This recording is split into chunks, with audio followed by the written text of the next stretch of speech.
Rangi nei. So just quickly, our house rules before our first group comes on to the stage. Ki te hehe, te wharepaku, te whare iti rānei, kai takutaha, mō koutou ngā taiohi, kai reira te whare iti mō ngā wāhine, kai konei, kai muri nei, te whare iti mō ngā tāne. So toilets, if you need to use them. For our students, just to my left-hand side, we have the women's toilets over there and the men's toilets over here. Kai muri rāno i ngā wā rākau, ngā wharepaku mō koutou katoa. So just behind that clump of trees over there, we also have some more toilets for you to use. Now, this is a competition in the spirit of togetherness. It's not a competition to actually get marks to see who wins. We've already had that at the Whakataitai Arohi at the regional competitions that was held in Te Kuiti. Should there be an emergency, and there won't, because our karakia was super, super strong this morning, and we had a beautiful himene tautoko from Gārua Wāhia High School. Thank you for your warm welcome. So, should there be an emergency, and there won't be, ko te wāhi huihuinga, kai takutaha katou, you'll just see that the gathering place is on my right-hand side by the tennis courts. If we could make sure that our tamariki are first, our ruruhi and our korohiki are after them, and make sure they all get there safely, if we need to be over there. Mo te momi, kare kai. Me haere ki Afrika rāno ki te hihi ki te momi. Ka pai. So, smoke-free here. You want to go have a smoke, go to Africa. Choice. All right.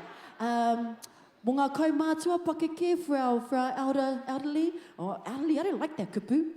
For our young, sprightly tauira examples, just down the end here behind the gym, you'll see a sign that says kaumātua pakeke. If you want to go and have a kai and unu, that is the place for you to go over there. There are some shops over here selling some sausage sizzles.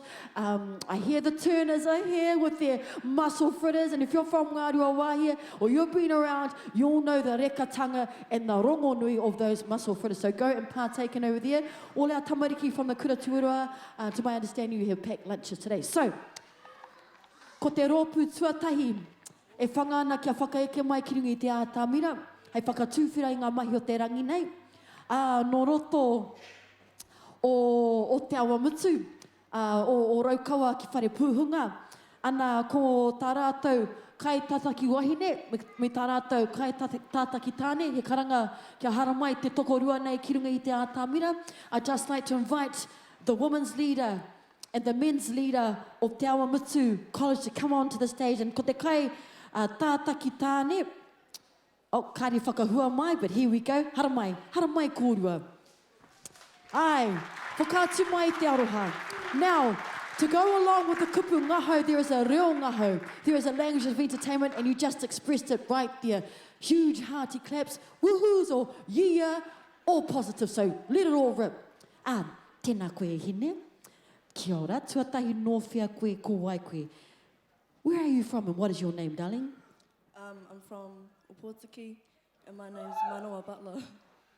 There you go. Opotiki mai tawhiti, Manoa Butler, tēnā koe hine.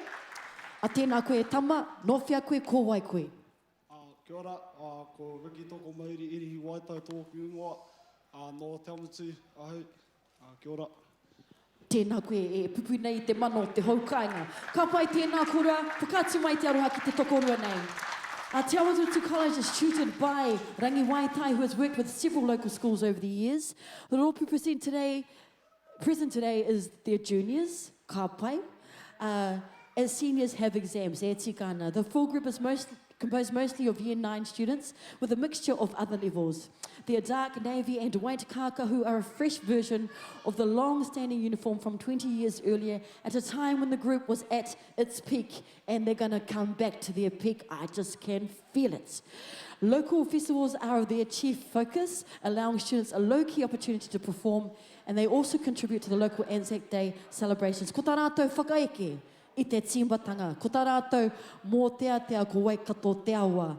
Ko tā rātou waiata haringa, hea haka i taku uma, ana ko te haka o Maniapoto. Ko te whakawātea, ko hareruia, whakarongo. Nā reira e te iwe, whakatau mai rā ki te ātāmira, ko te kura tuarua o Te Awa Mutu. Mā te whiu i te ringaringa, ka pua wai te taumata haka. Tū te ao, tū te pō, tū matara.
And the guys talk the girls around, I think we need to bring that back a bit more courting, how men should treat women, and how real dancing happens. Okay, so if you're hungry, the muscle fillers are going off at the back. There's a good old sausage sizzle. There is a place for you to have a kai and a keke. I had my breakfast there this morning. It consisted of chocolate cake, carrot cake, and banana cake. All the cakes. I know, not too great, eh? But it tasted really, really yummy. If you need to use the wharepaku for all of our taiohi, just at the back here is our tāne. Up over there by our matua standing by the door is the woman. And just to the back of the clump of trees for everybody else, there are some public toilets. If there is an emergency, the meeting place is just on our left-hand side. Now, one of the main kaupapa of this event, He Tai Ohinga Maro, is to provide a platform for those schools who haven't quite yet found their voice or their way onto the main stage for the regionals. But I really, really sincerely hope and believe and have faith in you all, because I saw Rotatuna High School do it and wowing the whole crowd with all their different nationalities. I would love to see you guys perform at the next regional Waikato Tainui Kapa Haka Secondary School competitions in 2019. So that's the challenge that I'd like to pull out here today. So you see this beautiful stage that I'm standing on. You see these lovely tents that are keeping the shade on our pakeke at the back and on our performers. You can see all the signs. The major sponsors for He Tai Ohinga Maro was Waikato Tainui. And you can see to my right-hand side, we have some beautiful, stunning women who are waiting to see you. All of our rangatahi here today, I would like you, before you leave these premises, before you leave Ngaruahia High School today, is to go meet our whai over there. We have whai mai here. Whai mai here, give us a wave. Give us a wave, whai mai here. And right next to whai mai, we have whai Raywan. Hello. And right next to Fire Raywan, we have Fire Kimai. Now, I'm not too sure Fire Kimai back in her day was like head girl. Something like that. Something fantastic, Ngaruahia High School. And Fire Maihi also went to the school. So, I know you're really interested to see who's coming on. Very, very exciting. Please, if you would love to win some prizes, I'll show you what you could win. I'm just going to go over to my special box of goodies over here that was kindly provided by Waikato Tainui. Now, I'm going to be sharing some information with you guys today. And if your taringa are on, and if your aro is on, your ears and your focus is all there, you'll be listening to these facts. Now, there's 2 things I want you to do today. 3 things. Have fun and tautoko the rōpū. 2, go and see Whai Mai, Whai Raywan and Whai Kimai and fill out a questionnaire to go into the draw to win a bag of goodies. And I have 20 to give away today, but you must go in the draw. Now, inside my special bag, we have these cool tops. Check it out.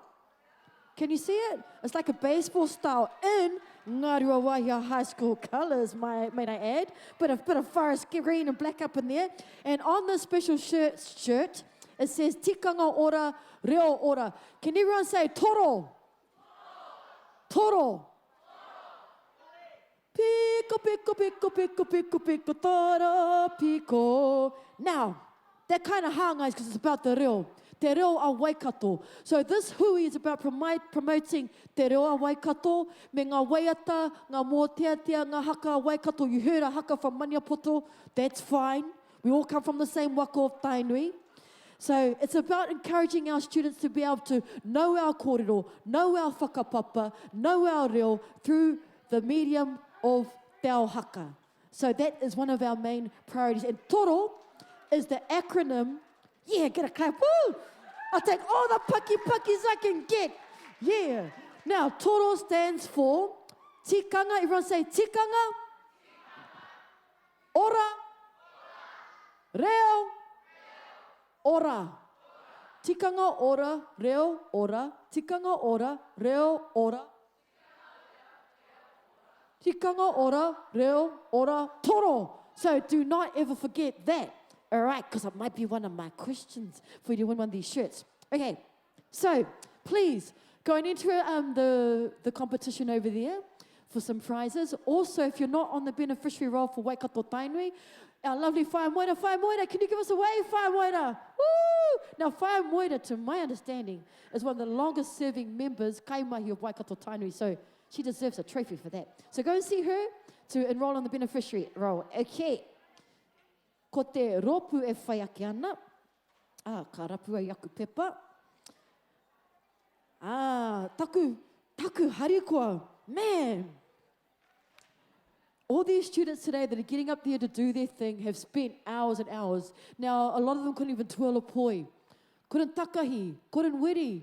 Pronunciation, we have non-Māori performing amongst our Māori, so we need to applaud that. And when you see them come up here with the finished product, that is so fabulous and fine. And to have schools like Waikato Taio, who's our next kura, to grace us with their presence. Oh, I hear some supporters in the crowd. And for people that know the whakapapo of Waikato Taio, Waikato Tainui and our kingitanga have had a long-standing hononga with that kura. I haere tō tātou ariki nui I te ātairangi kāhu ki taua kura hoki.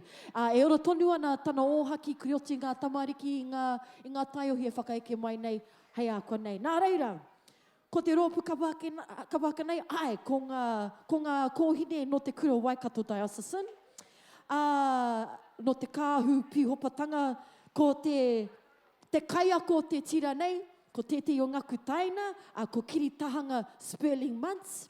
Kāre kore kai reira tana hoaranga tira I awhina nei aia hira. Mo i o koutou ki te whānau hona ne. Kei konei ngeti o koutou. Ana, ko kiri no roto o Ngāti Koroki Kahukura, I haere ki te kura kaupapa Māori o tōku māwi mauria, me te whare kura o ngā tai ātea. Ana, pai te ki te whakahokinga na mātauranga ki ngā kura auraki. So it's awesome to see people like Kitty who've grown up in kura kaupapa Māori and whare kura, giving all their knowledge back to those kura, mainstream kura that haven't had that same privilege. Ko te kapa haka nei represents their connection to what I just mentioned, the beloved former old girl Dame Te Ariki Nui Te Ātairangi Kāhu and her affiliation to the Kāhu or Harrier Hawk. Pihopatanga is in the reference to the Diocese of the Anglican Church. Ko tā rātou waiata tira ko moe maira. Ko tā rātou whakaeke ko te kotahitanga. Ko tā rātou waiata āringa, hea hakai taku uma. So at the end of this day, I think there's some words we'll know too. Waikato te awa and hea hakai taku uma. So when those waiata come on, sing along. Nā ko tā rātou poi, ko rongo mai. I wonder if it's the rongo mai that I know of.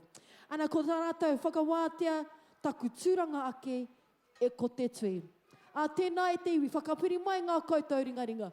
Whakapāho mai I tā koutou reo ngahau, mo te rōpu e whai ake ana, ara ko Waikato Diocesan School for Girls. Homai te paki.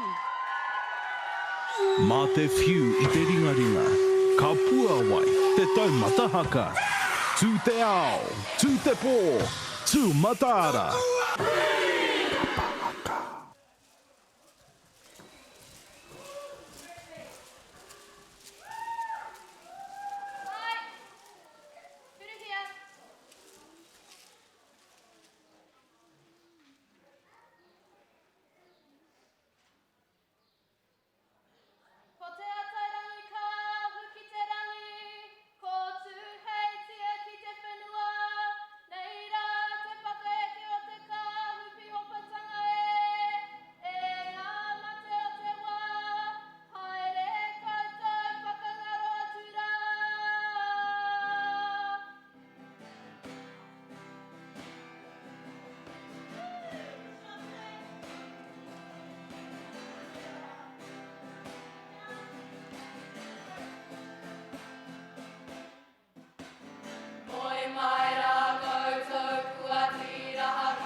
tai kua rongo I te tino ihi e pakuru mai ana ki ringi I te ātawira.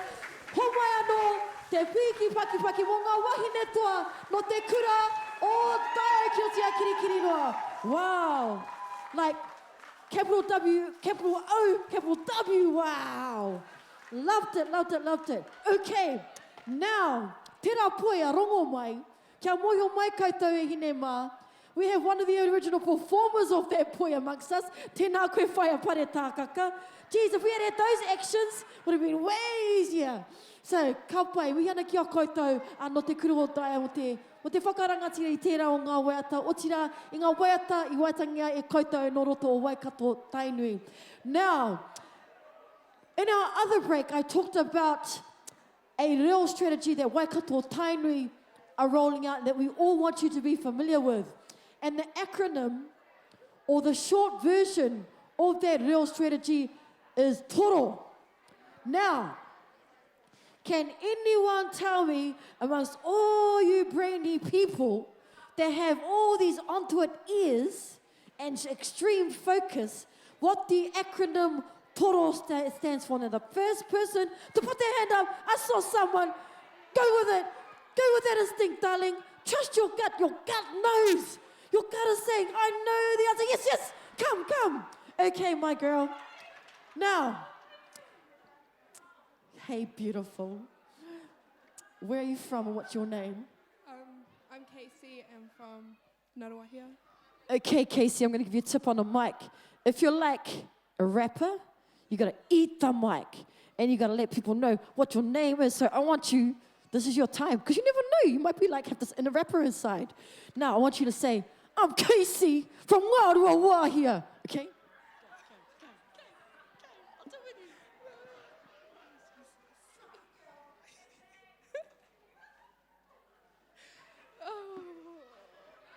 Did you hear her inside voice?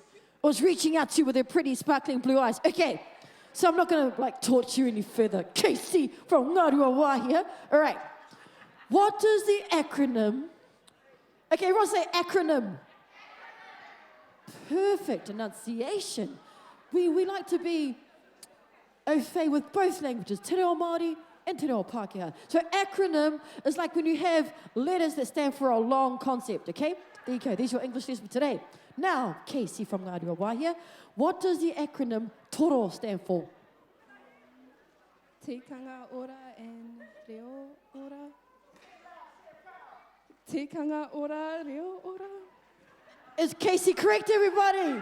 Yeah, Toro stands for Tikanga ora, reo ora. And for your bravery and courage and beautifulness, you get to wear one of those shirts. Thank you, darling. Have a great day. Okay, so... it's as easy as that. Now, we're all whānau here.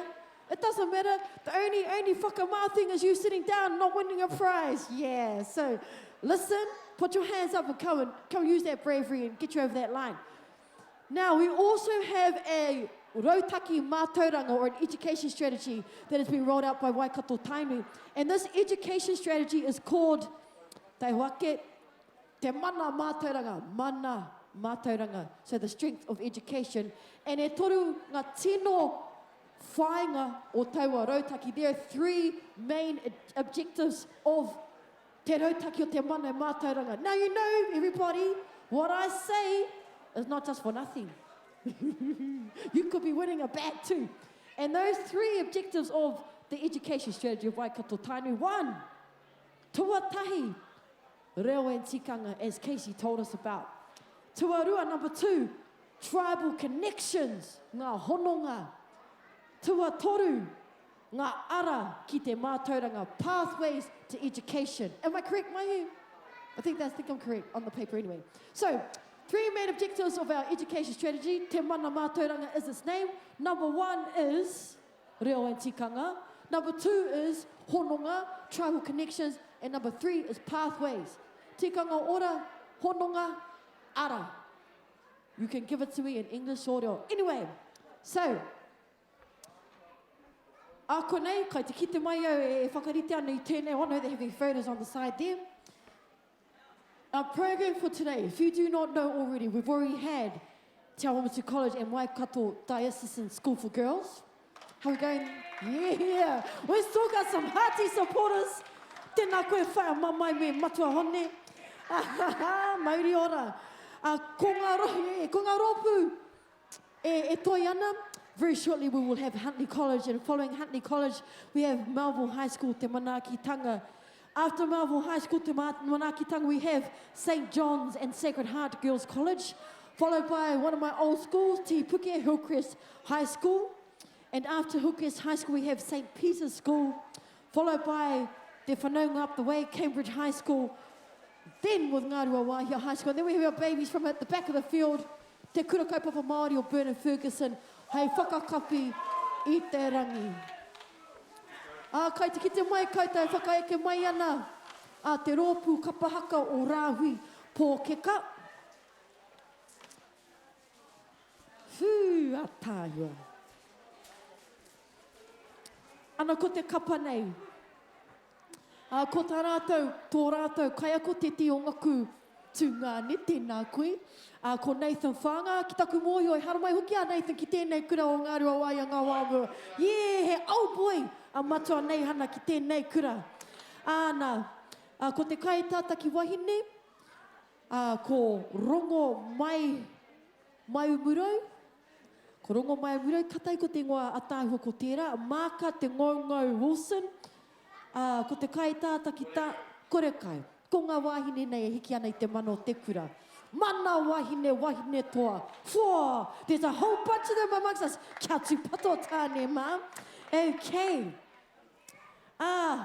Ko te tino ingoa te ropu nei, ko te maungarongo. And the name is the name the previous tutor, Matua Roy Wilson, bestowed upon the group before his departure from Huntly College. The kaupapa ropu is to develop within the realm of ngā mahi arehia, a tāne rore, to provide a forum in which their students can confidently learn the arts of our tupuna. Ko tā rātou waiata tira ko tai aroha. Ko tā rātou whakaeke ko te maungarongo. Ko tā rātou mō tea, ko hokai nei au te pakikau. Ko te waiata āringa, ko tahi te kōhau. Ko tā rātou haka, ko titi arā ko te whakawātea, e koroma, e kuima. Oh, it's going to be a bit of a whare wānanga feast today. I think I can feel it. Tēnā, ka pai. E te iwi, tēnā, whakatau mai ki te ātamira. Aha kua hiti he māpihi paunamu. Ko te rōpū kapahaka no te kura tuarua o rāhui pōkeka, whakapiri mai ngā koutou ringaringa, paki mai. Mā te whiu i te ringaringa, ka pua wai te taumata haka. Tū te ao, tū te pō, tū mataara.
mātai ko te mai ngā rongo ko hara mai ki tēnei takiwā. Te whakanui tēnei o ngā kaupapa. Te mihi atu kia koutou, ko tai mai ki te kaupapa o te rā. Ki te mihi atu kia koutou, ki ngā whakakai whakaite, i whakatui tēnei o ngā mahi, tēnei o ngā kaupapa. E tikana te kōrero, ruarua noi o ngā wahine nei, kore kau e tāne ki wainganui i a rātou, atu i au. He oti, i whai kā rātou ki te aramai tonu, i whai kā rātou ki te tautoko tonu. O rea tāpu kia koutou, anei rā te wero. Mihi mai, tēnā koutou.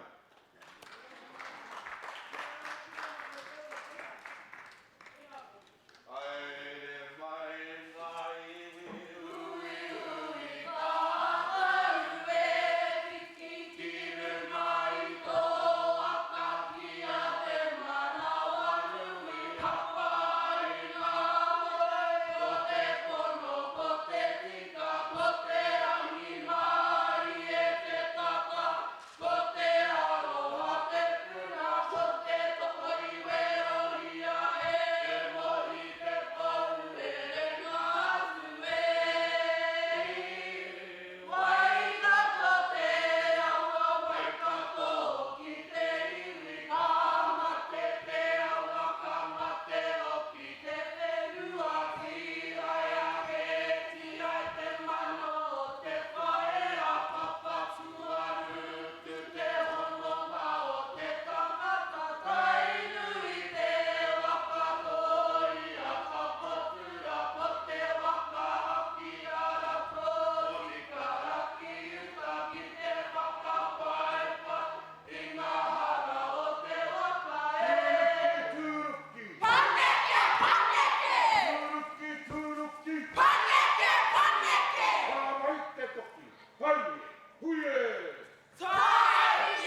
te iwi mō ngenei wahine toa no te kura tuarua o Rahui pōkika. Anei rā te rōpū kapahako te maunga rongo, tēnā haruru te whenua, paki mai ngō koutou ringaringa, mō ngenei kōtio tino toa.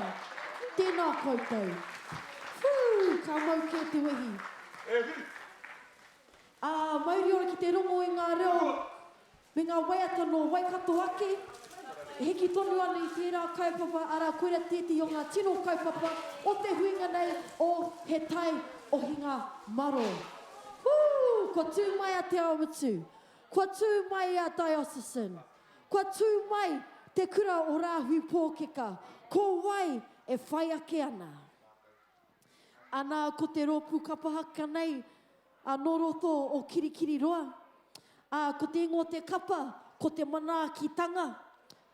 No te kura tuarua o Mera Wera, o Maro. Whai anō, in the previous commercial break whānau, i whakahua ngia e au tētehi o ngā mahinga e mahi ana e Waikato Tainui. So, we know that the real strategy for Waikato Tainui is called Toro. And Casey from Ngāruahia High School let us know what that acronym meant, that it was tikanga ora and reo ora. Now, we have an education strategy, and I'm going to give away 2 of these glorious bags that have some goodies in here. If you can answer these questions. Now, ko taku pātai tuatahi. And the first person to whakatūringa, to put your hand up, ko tērā te mea ka haramai ki te whakautu i te pātai nei.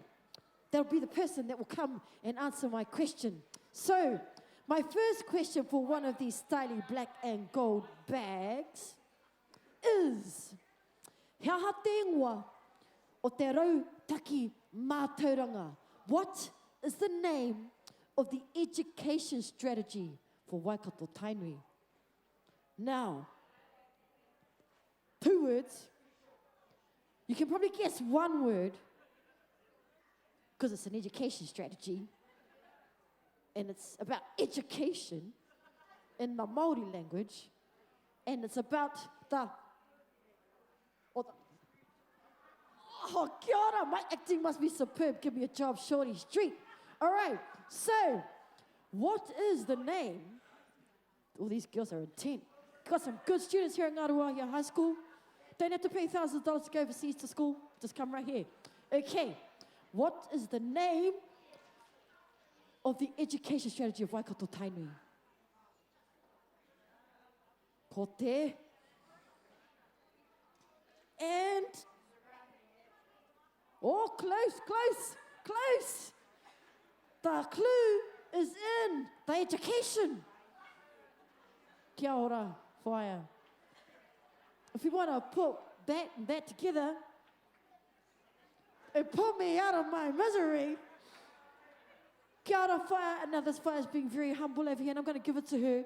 Ko te because you know, she's kei te chiaki pepi ia, koe tana mahi. She's looking after our whakatupurangas. So the name of our education strategy, don't forget guys, it is called whaia. Mana mātauranga. Mana mātauranga tēnā koe whaia. Te te o nā kai ako no te kohanga reo tūranga waiwai. Tēnā koutou tamariki. All right, gosh, okay. Now, whoa. I know you got this next part. I really know because that one was real hard. This one's like super easy. What are the 3 main objectives o te mana mātauranga? So, okay, 3 objectives. We're going to do charades again. Quite like that. Okay, now, if I can remember rightly, the first one relates to Toro. Yeah. Toro. And the oh. Okay, first, yeah. Oh, yeah, I'm feeling you. Kapa, vibrations. All right. So that's number 1. You got to give me all 3, though. That's about the event, but yeah, let's always have fun. Life is about fun, but doing the hard work and then having the fun. So there's 3 things. Okay, I used it too slow. They're waiting to come on. So Come. Just saw your hand. Now, Haka instills courage, instills bravery, instills confidence. So when you put that hand out, I want to see that hand go, I know the answer, not, I maybe know the answer. All right.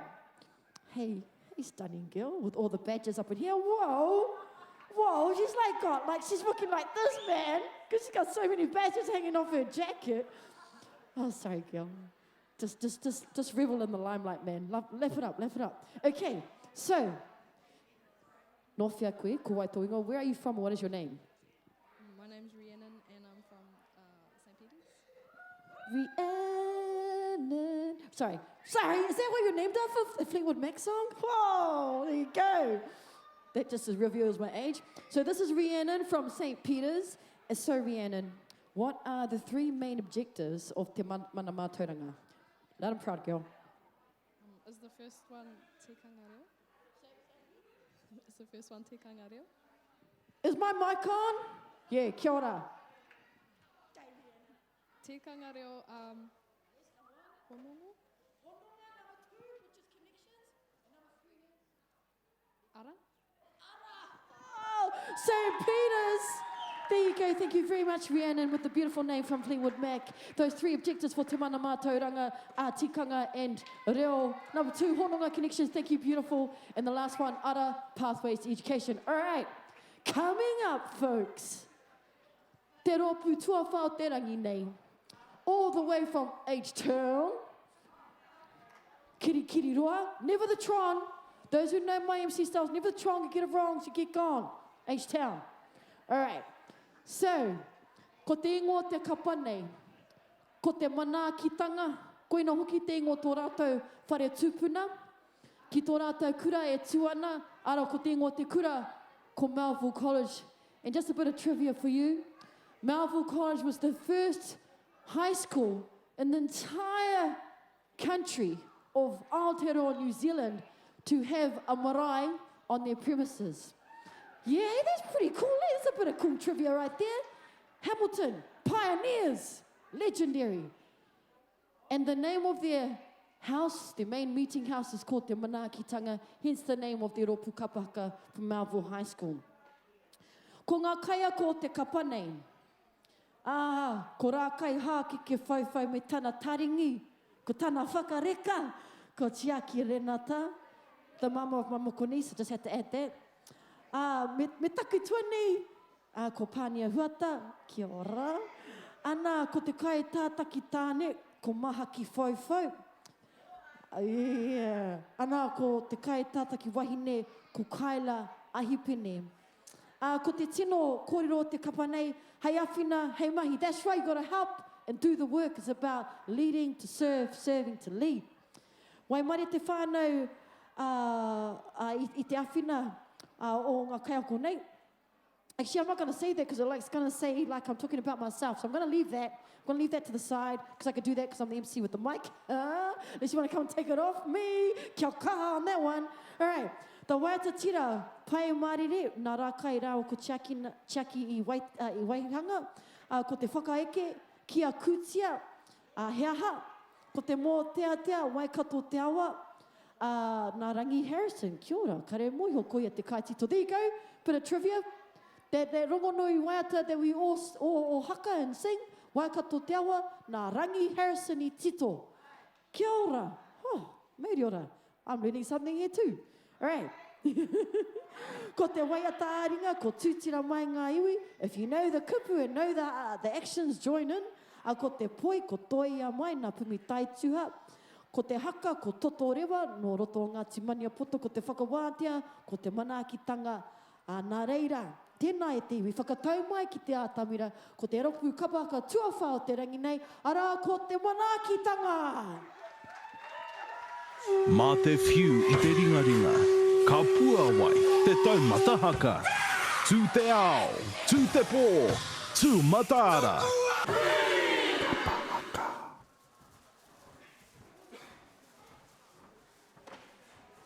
Hia! Hiwa! Tarite!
Tangata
kua tino ranga noa te reo o te rōpū o te mānākitanga i tēnei rangi, e te iwi.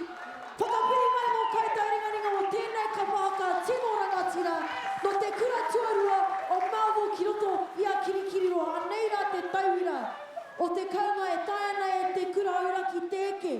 Ki te whakapau kaha, ki te whakapau wera. Ai, ka whai wāhi ki mui te menanga, ki te whakangahau, ki te whakahuru atu ki a koutou, kia hiki i ngā mahi a rehia a tāne rore. Wow, that is a true example of a mainstream school that's not traditionally within those competitions that all those other schools go to. This is the heights that you can exceed to should you put all the work in and all the kaha, the strength and the aroha. Now, our babies from Tūranga Waiwai are just going to go for a little bit of a tākaro out back. They're going to leave their gears here. We're going to look after them for them to make sure that they're nice and safe. So, we are almost halfway through our program for today. And I'd just like to do a mihi to my nana si. Nana I whatu I te koro wai. I mau te kai tātaki wahine o Waikato Taio. If you saw that beautiful koro wai that the kai tātaki wahine was wearing at Waikato Diocesan, our lovely Nana Sue Flav will weave that koro wai for them. And I'm glad, kia ora darlings, we've been paki for Nana Sue. And it's being used for its original purpose within that realm of Kapa Haka. Now, Nana Sue, a very, very humble wahine, Nana Sue gave birth to the CEO of Waikato Tainui. Wow! So, a very unassuming wahine that gave birth to the CEO, that gave all the stuff for us and is helping to look after our tribe. Now, coming up, folks, we don't have a lunch break as sort. We're just going to go straight through the day so that we can ensure all of our tamariki get back at the right time this afternoon. So if you are hungry, go grab you something to eat in the break times.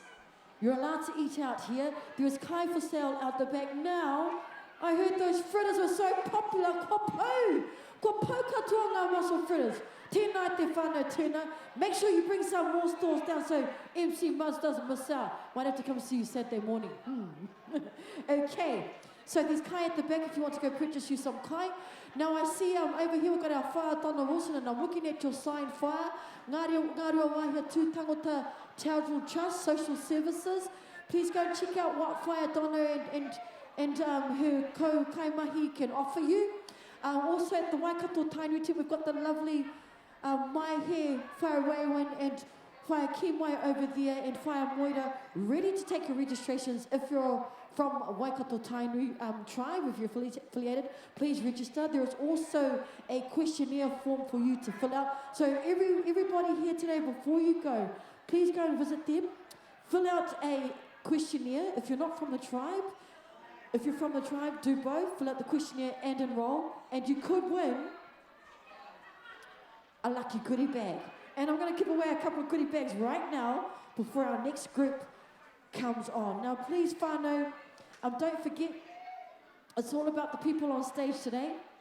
So, if you need to go to the wharepaku or go and ring someone or do whatever, can you please do that between the breaks? Please do not get up and leave while the performers are performing.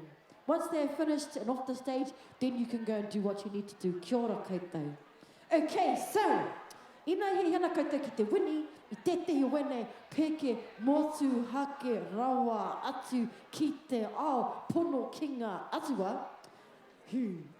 All right, I have my pātai a. E hi anau ki te rongo, ki te mōhio ki o koutou mōhiotanga, mō ngā tongi o tāwhia. So, if anyone, the first person to put their hand up, that can give me, we'll just say of Waikato, a whakatauki from Waikato or a tongi from tāwhia. If you know one, and you've probably been singing about a whole bunch of them in your waiata. Oh, hana mai darling. Oh, these girls are on today. All right. So, as this beautiful girl is coming up to the stage, and I think this might have been the girl that was wearing that korowai I just talked about.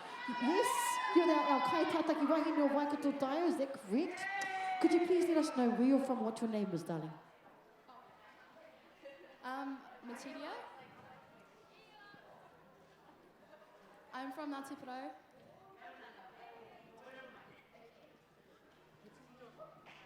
Materia no Ngāti Porou.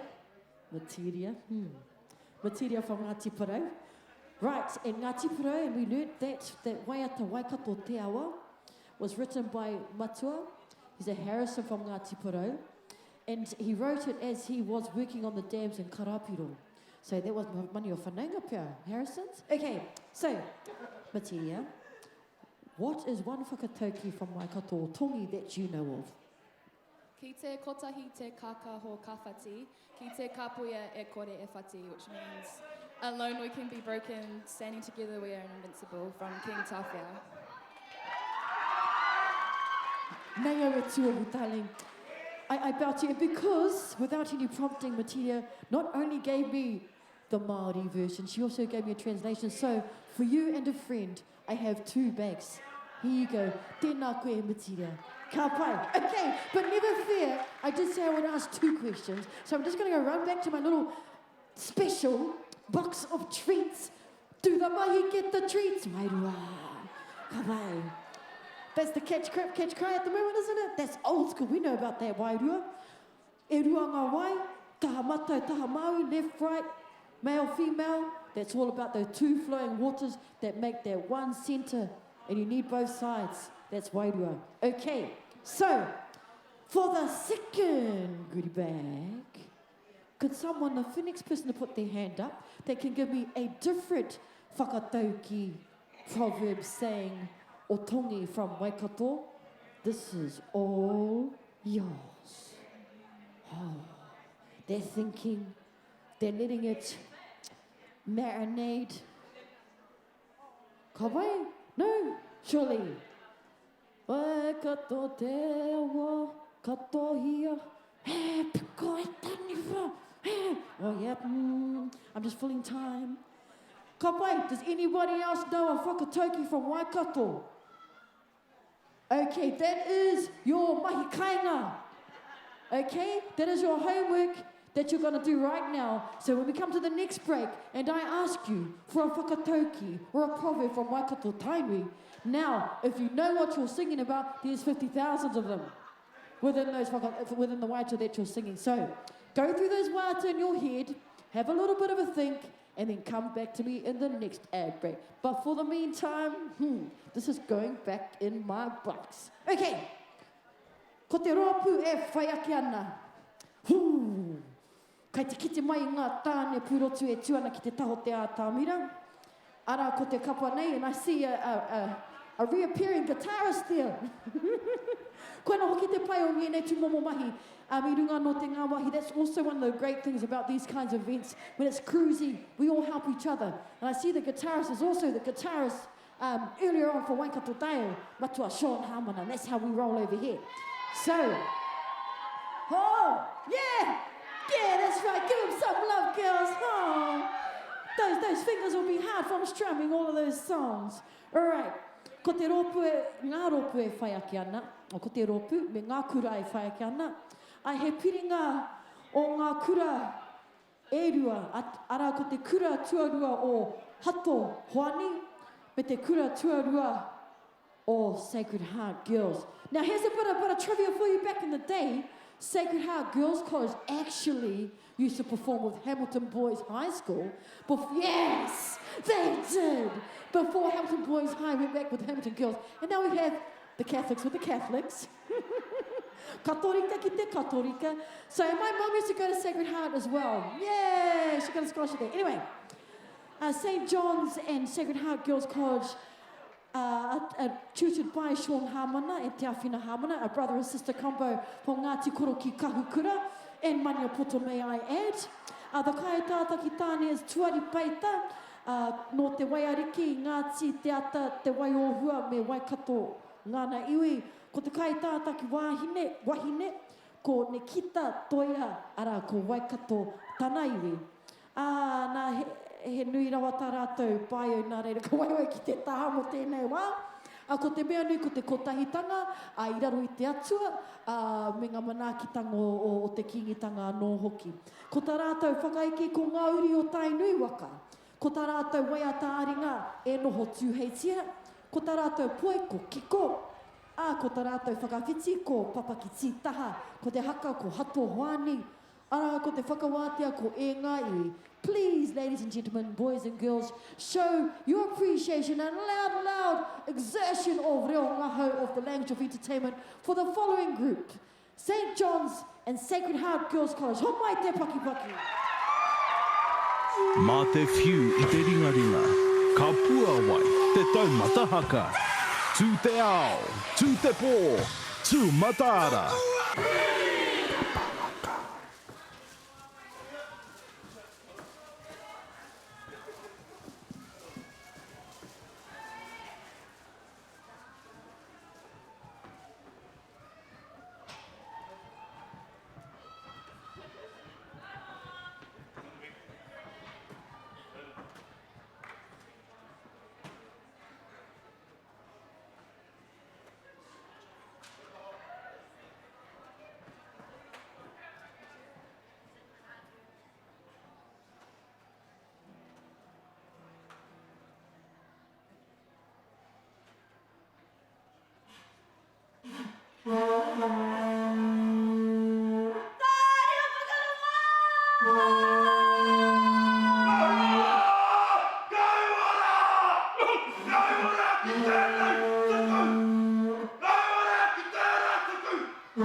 Ora ki e nori, ora e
tēnā i te iwi.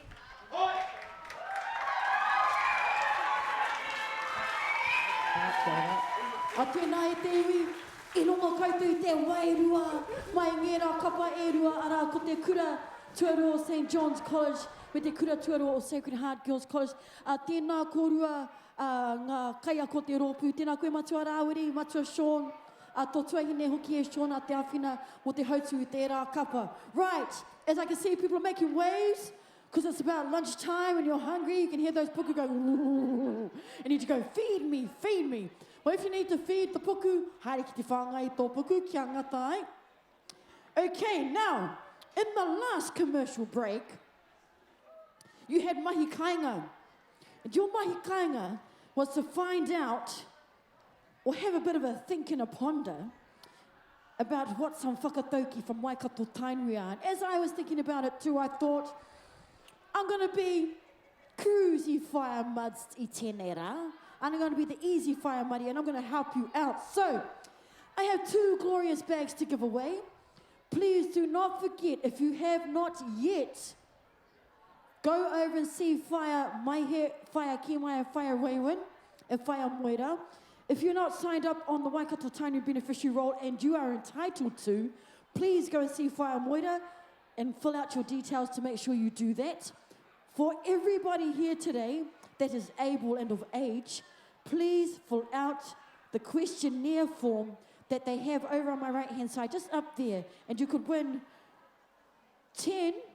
one of these 10 bags. There's 10 more to give away. So, I'm going to give another 2 away. All right. This is how this works. It's called whakaoti te whakatauki. Complete the proverb. Māku te timatanga te whakatauki, e whakahua mai. Mā tete o koutou hei whakaoti. So how this game works, whakaoti te whakatauki, complete the proverb, is I say the beginning of the proverb, and then if you know it, you complete it, or you whakaoti the proverb. So, kore te koutou. Ai, whai amads. Okay. Kore te, right. Te mea tuatai ka we karanga noa mai me whakatūtūringa, ka tai ka hara mai ki au, me te kōrero ki runga I te maikara nei. So if you know the answer, don't yell it out. Just put your hand up. First one to put their hand up, I'll be like, hara mai ki konei, come over here, grab the mic, then you say what the end is. All right. Okay. Just do some warm-ups. Because you got to do this to make your brain warm. Yeah, okay. Right. Ko te whakatauki tuatahi. The first whakatauki goes like this. Waikato tani wharau he piko. We'll go over here. Hara mai, darling. Only because your friends all encouraged you. Now, could be. All right, first off, man, these girls are repping hard today. Your teacher should be very, very proud of you. It's not just a day of school. It's a lesson. It's a lesson today. So, tick that off on your unit standards. All right. Okay. Tuatahi, beautiful girl. Can you let us know where you're from and what your name is? My name's Maringi Kite and I'm from the King Country. Yeah, Maringi, that's how we do it in the KC, te nehe nehe nui all day. Okay, so the beginning of the whakatauki went like this. Waikato tani wharau he piko. He tani wha. Thank you, darling. Thank you for holding up the mana of Maniapoto. There you go. Thank you very, very much. Okay. And it's as easy as that, e te whānau. Now I have one more bag to give away. Don't forget, go and fill out the questionnaire form from those lovely ladies over there. If you're a bit shy and don't want to come up here, you can go and do that and be in the draw to win one of these bags. All right. Kei te kite au kua rite mai koe ne, ka tū mai koe ki te ako. Oh, pēr. All right. The second whakatauki goes like this. What's a tongi? Okay. Karere? Feeling the ihi he. Ko tahi te kōwha o te ngira e kuhuna ai. Hara mai, darling. All right. Hara mai. Okay. You know, it's a real wahine toa festival up in here. So I'm going to be picking up one of you boys later on. Hara my darling. Now, for all of those who have yet to be introduced to your loveliness, your gracefulness, could you please let us know, Tika Mama, where you're from and what your name is, darling? Kia ora, my name is Ngarangi and I'm from Murupara. Murupara ngati manawa ki te manawa. Okay, it goes like this. Are you ready? You ready? All right. Ready? No, sorry. Okay. Ko tahi te kōwha o te ngira e kuhuna ai.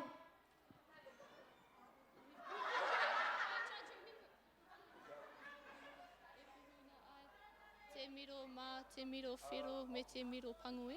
Oh, yeah! Ko tahi te kōwha te ngira e kuhuna ai te miro panga me te miro whiro me te miro mā. Tēnā koe, ngati manawa. Yeah, okay. So, I still have a few more of those bags to go away. Stay tuned to the next ad break. Oh, right. Ko te rōpū e whai ake ana.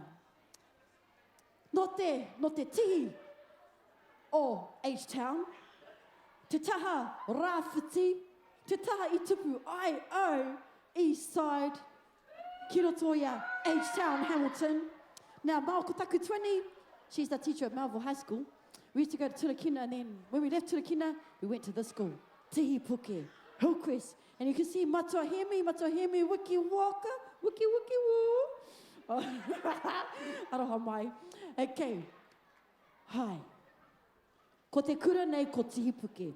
Ana ko tā rātou, kai o ko reo Māori ko tā rātou, kai o ko mo ngā mahi kapa ko huki ko Matohemi, Wiki Waka. Ana, I can't not say that when I say his name because when he was at Kohanga Reo, that's what everybody called him, his whole name, like Hemi Wikiwaka. So it just kind of sticks. Anyway, ko te kai tātaki wahine, ko tamangārangi te pou Beasley, no te marae o tauwhare, no whea atu, haua were all day, ko te kai tātaki tāne, ko te mokopuna o Matarei, me whāta, whai a pit, jeez. Ko te kai tātaki tāne ko Durao Whatupaito no te pai o Hauraki. Ānā, ko te kaupapa o te kapa nei, kapohia ake ki te tuhirau ki te rehuringa. Oh, he whakatau ki tēnei I oha ki te ai e tō wātou tipuna matua Wiremu Tamehana. Ai, nā te mea noroto te takiwa o Ngāti Haua, ko te nuingo o ngā tamariki Māori e hai ana ki te kura tuarua o Tipuke e ahu mai ana I tērā o ngā haukainga. Ko tā rātou whakaeke, te hoka o te kāheru. Ko tā rātou mō tea, e tū, e hoka. Ara ko tā rātou waiata aringa, ka noho kiwi weka. Te poi, piko I whiti, ko te haka, he toto wera, mania poto ki roti te whare I te rangi nei. Nā, ko tā rātou whakawātia, aku whare kōrero ko te waiata tira, ko wai, ko taku marae, ko tau whare e. Nā reira, tēnā e te iwi. Whakapiri mai ngā koutou ringaringa, haruru mai mo te rōpū kapa ke whai ake ana, ara ko te kura tuarua o Tipuke. Mā te whiu I te ringaringa, ka pua wai te taumata haka. Tū te ao, tū te pō, tū mataara.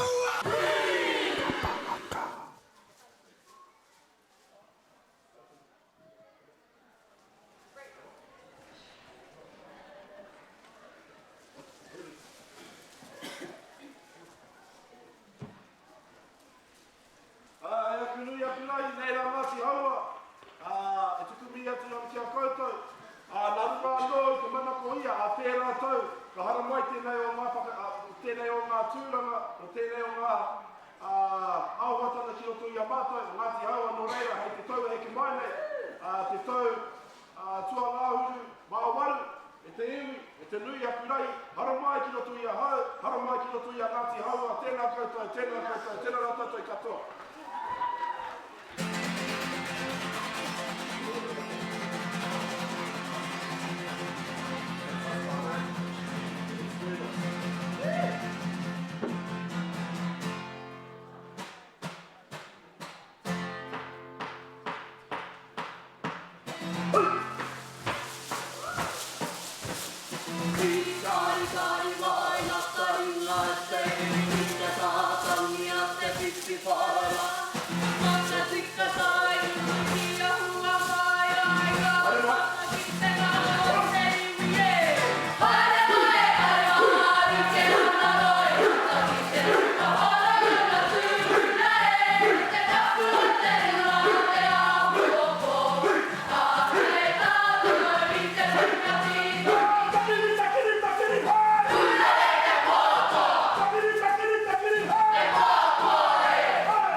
koina te ao te Māori, te ao o te tanga o te Māori, kua pakaru katoa ku tiringi o ngā rakuraku e rua.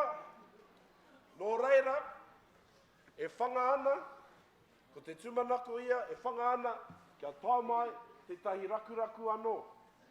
Nō reira, koina te ao te Māori, koina te ao te whakangāhau, nō reira, kua tono atu au taku tono.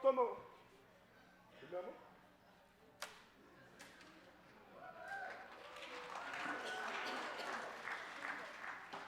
Kia ora.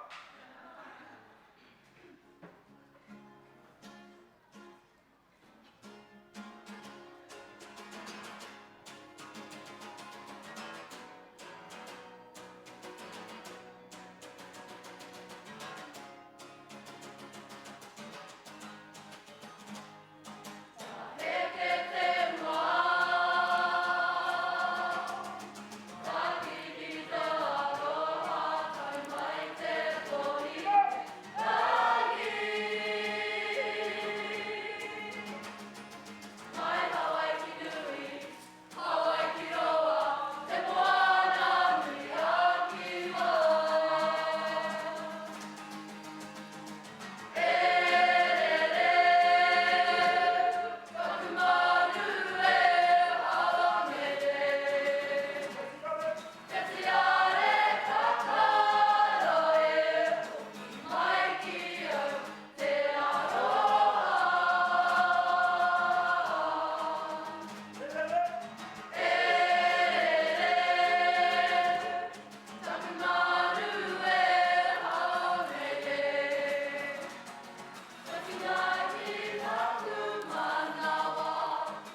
Whakātu mai anō tuarua ki tēnei kura, tino toa, ara ko te kura tuarua o Tīpuke.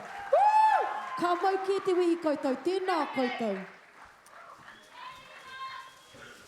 Ko tata tai atu tātou ki te pito o whakamutanga o te rangi, e toru ngā kura tuarua, e whangaana kia tūtonu ki rungi i te ātāmira, ka taika hoki, te wana ki te manua whenua, ki te haukainga ki ngā kura, ki ngā tamariki no te kura kaupapa Māori o Bernard Ferguson. All right, we're just about to the end of the day of this beautiful festival, he tai Ohinga Maro. We have 3 more senior groups left to perform, and then we will finish the day with our haukainga, our beautiful tamariki children from Te Kura Kaupapa Māori o Bernard Ferguson. If you have not done so yet, please go and see Whaia Mai He Whaia Ki Mai Whaia Raymond and fill out the questionnaire for your chance to gain more knowledge and for your chance to perhaps win one of these goodie bags that I have right here in my hot hands. However, if you feel confident to come up here in front of everyone and answer some questions, and we're all whānau here, so we're all here to support each other. So, kare kau e whakamau te tūki mua I te meninga. There is no embarrassment or shame in standing in front of everybody and sharing your knowledge. So, ko ngā kura e whangatonu ana ko te kura tuarua o St. Peter's. St. Peter's School is next, and once St. Peter's has finished, our last 2 senior groups are Cambridge High School and Ngārua Wāhia High School. Nā reira e te iwi, e te whānau. Ko taku pātai, tamariki mā, pakeke mā, taiohi mā. My question for you, if you would like to win this bag, is, and how it goes, ko te tangata tuatai ki te whakatū I tana ringaringa, ka riro I te praia, me te whakutu tika I te pātai. So the first person to put their hand up and answer the question correctly will receive this goodie bag, kataku pātai. And my question is, ko wai ngā iwi e whā e ahu mai ana I te waka o Tainui. Tawa pātai anō? Ko wai ngā iwi e whā e ahu mai ana I te waka o Tainui. Who are the 4 tribes that come from the waka of Tainui? Who are the 4 tribes, excuse me, that come from Tainui waka? Oh, I can feel your brains thinking. It's like this deep vibration that's just slowly humming away and building up until the answer comes to your tongues. So talk to your mates. Surely amongst you all, you'll be able to get these 4 iwi. Now we know at least 1 iwi that comes from the Tainui waka. Come on, my darling. Holy skamoli. Okay. This is a wero out to all you kaiako and you mātua out there. Can you hear my whaia Maria voice coming on? Me whakaako I au tamariki I ngau tauira I te whakapapa e pāna ki te whenua e noho ana koutou. Teachers, parents, teach your rangatahi, your tamariki, your children, your young people, the history of the land you reside in. Kia ora. Yeah. So, you should all be able to say who are the 4 iwi that come off the Tainui waka. You should all be able to tell me, because it's going to be my next pātai, who is the Rārangi Kingi. Oh, I see some hands in the back. Okay. Te tahi tāne. I want a boy to come up because we've had no boys come up today. So, if you're hearty and you're skunks and you're fly and you're steezy, then I want to talk to you. Ka pai, haramai ki au. I see some confident girls coming up here. I love that. All you boys are just too kickback, man. Jeez. All right, we got two takers here. Okay, are we sharing this question? All right, 2 each. Ooh. Hi, roto tuna. I was like, I've seen these beautiful girls before. Now I want to give a big ass mihi while I've got the time. Tu roto tuna. Sorry, guys. It's all about lapping up that limelight. This could be your 15 minutes of fame. Look, there's the camera. Go. Girl, make love to that camera. Nobody else, okay? Right. Funny, eh? So ana mihi te roto tuna. Now, this competition, He Tai Ohinga Maro, is an opportunity for those kura who have not performed at the major regional competitions for secondary schools.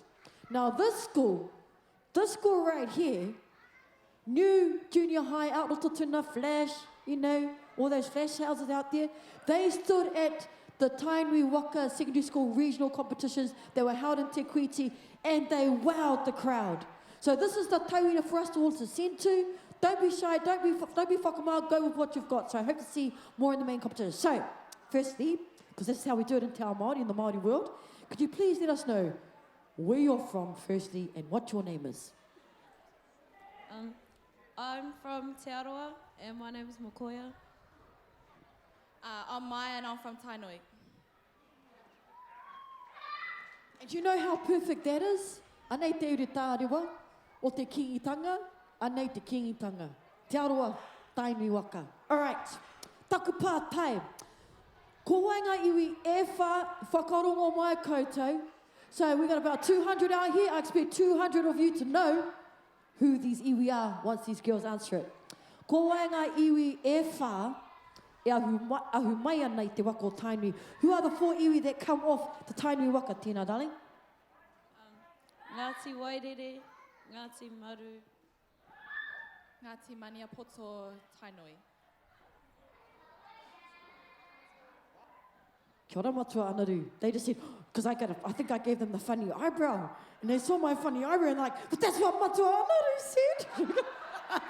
So I'm like, oh, shucks, okay.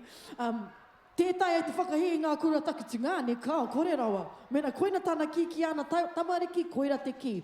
Ko ngā waka e wha, ko ngā iwi e wha, ai, I whakahuinga e rātou, e te. Ko Waikato, ko Hauraki, ko Atu. You fellas have all been doing their haka today. Maniapoto, and the last one, Raukawa. Kapa, can everyone say after me? Waikato, Raukawa, Maniapoto, Hauraki. And the significance of those 4 iwi are, they come from the waka of Tainui. There's only one significance, but kia ora kōrero mo te tūrangatira. And because Roto Tuna rocks, I'm going to give you both a bag. Because you're not performing here, but you came to represent, and that's what it's about. There you go, my darling. I'm just going to grab another one. Okay, everybody, show some love to these girls that showed courage to get up. Awesome. Yeah, I hear some screams at the back there. Koina te reo ngahau, tēnā kōrua, tēnā kōrua. Ka pai, hei kei, ko rite, ai, woohoo! Ko te kapa e whai ake ana. Ai, no roto tonu o Ngāti Haua, were. Ko te kura nei, ko tana ingoa, ko St. Peter's, ko Hato Petera, not the HPC we know, but this Hato Petera over here. They are tutored by none other than our matua, Carlson, Karehana, Wirihana, Rāua ko Josephine Jojo Brown. Ko te kai tātaki wahine, ko taua kōtiro ko Rhiannon Barlow. I think it might be the same one that answered my question. Karehingo te kai tātaki tānu. This is their 3rd performance, the first outside of the Cambridge area, so it's a big deal for them. Actually, you're really lucky. This is the first time ever in the entire history of Kapa for the school that they have performed outside of Cambridge. Ngā rua wahia, you are blessed indeed. And the main intention is to promote and celebrate Kapa as a unique part of Māori culture representing their school and their area. Their waiata tira is hareruia. Ko te mōtea ko whakataurangi ake. Ko te waiata āringa, ko toia mai te waka nei. Ko te haka, ko hato petara, ko te whakawātea, ko e te iwi. Tēnā, e te iwi.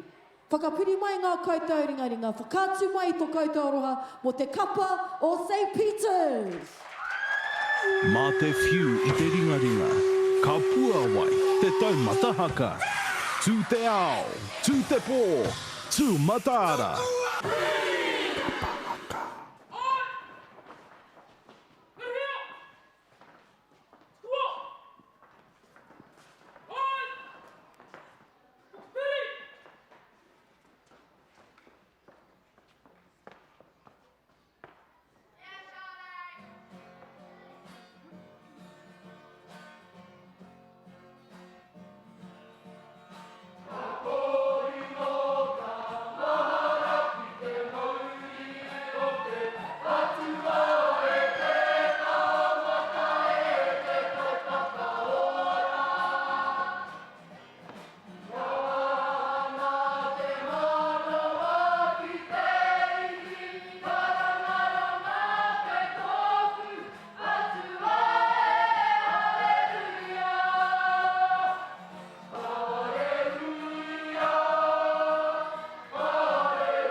Tēnā tātou i a rātou e heke ana mai te ātāmira. Whakātu tonu mai i te āhuatanga o te ao ngaha o te reo ngaha ki a rātou. St. Peter's School, you killed it. Those solos, girlfriends, those haonis, tino, tino, rere hua, waiwai a hoki. Okay, toko rua ngā rōpū e whangatonu ana ki aike mai kiringi te ātāmira. Kai te kite mai, kai konei ngā tamariki no te kura kaupapa Māori o Bernard Ferguson. Tēnā koutou! Yeah! That's what I love that. We're so proud. We'll clap for ourselves. That's what we should be about. Yeah. Love it, my darlings. So ko hoki te mana ki a koutou. Hei whakakapi tō tātou rangi hei te ahiahi nei. Our last two senior groups to go, staying in Morohe of Ngāti Haua Were Were. We have Cambridge High School up next, and after Cambridge High School, we have Ngārua Wāhia High School. So, very, very exciting stuff still yet to happen. And I have one more bag to give away. Now, I'm thinking that these babies in front of me will have this question easy peasy on lock. I te mea no wana koutou ki konei, ki raru i te maru o te kingitanga, tupu mai koutou ki te taho te marae o tūranga waiwai, ko te manoko ia, ko noho whenua o ngēnei koiro ki roti a koutou, ko tino whaka whenua o roto. So, because you grew up here and you're from here, no doubt you know this kōrero inside out. All right, ko taku pātai for the last bag. However, before I give out that last question, please, if you have not yet, go and see Whaia Moira up there by the Waikato Tainui table and register as a beneficiary of Waikato Tainui so that you can get the benefits available to tribal members. Now, for everybody else that doesn't need to do that or is not affiliated to Waikato Tainui, can you please make sure, excuse me, that you fill out the questionnaire form. There's another 10 bags to give away, which we will draw out after the last group. So, haere ki te rātou, ki te whakaki tērā pepa pātai. All right, taku pātai whakamutunga i te rangi nei. My last question for today is, well, ko taku hia. Korite? Ko te mea tuatai ki te whakatui tāna ringa, ka hara mai ki konei.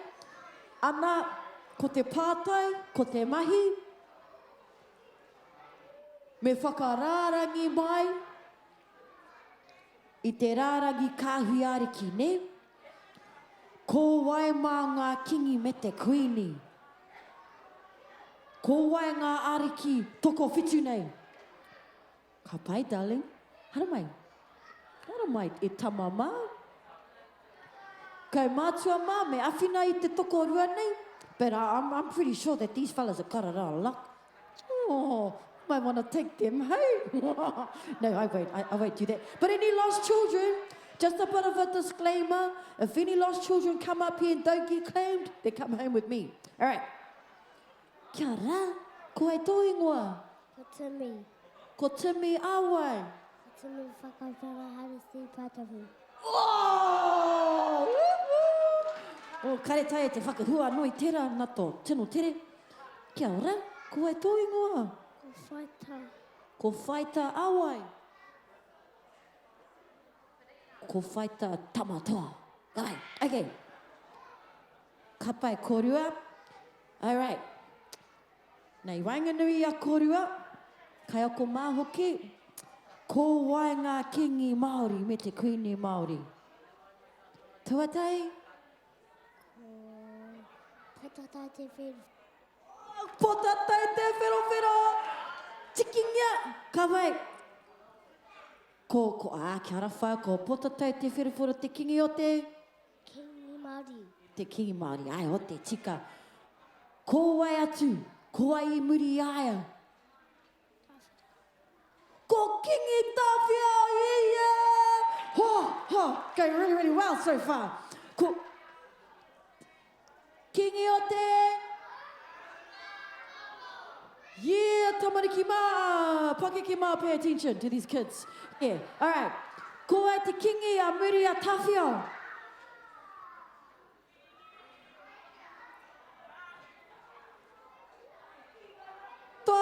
Ko kingi mahuta te kingi o te?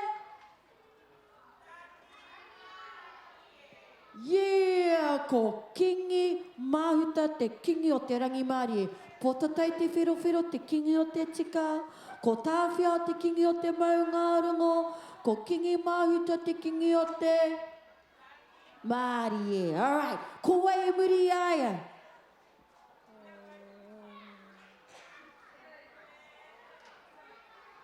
Timi, te mea mai potai.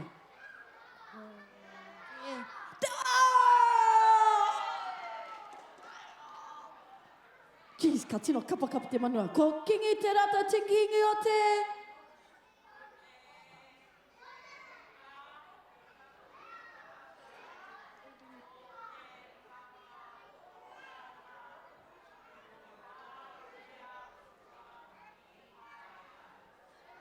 Me ako a whai a mari i tērā. Kia ora koutou. A muri a kingi te rata ko wai. Arangi. O tata! O tata! Ko ai tana papa.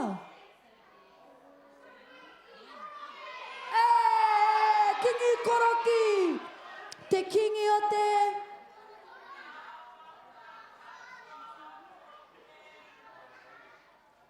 Ko kingi koroki te kingi o ngā waka katoa o te motu. Ai, ko ai a muri a kingi koroki.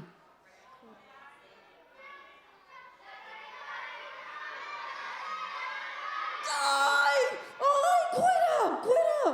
Ko te ariki nui te ātairangi kāu ko tō tātou kuini.